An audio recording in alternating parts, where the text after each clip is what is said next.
I saw many people that were just paralyzed with fear, and I don't blame them at all. It was a hard situation to kind of watch unfold. Second Lieutenant Robert McCoy says he hit the brakes on his truck just in time. I hear a loud noise, and I look up, and I see the train, and it hits the concrete kind of walls on the side.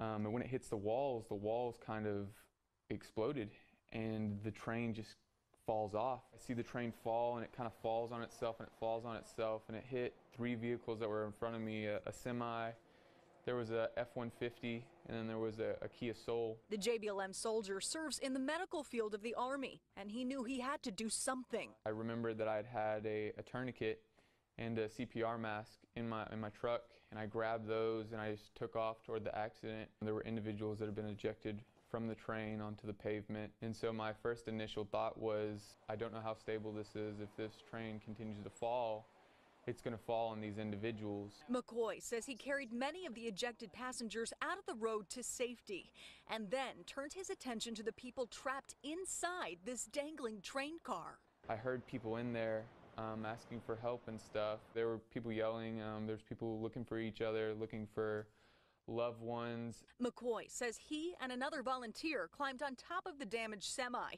and then climbed into the suspended rail car.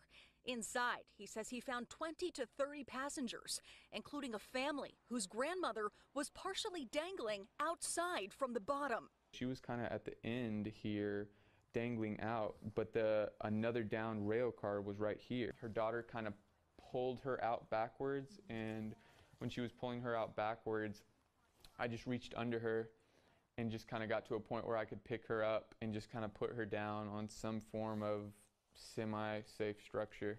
Throughout his efforts, McCoy took these photos from inside the teetering rail car and captured these images from above the devastating scene.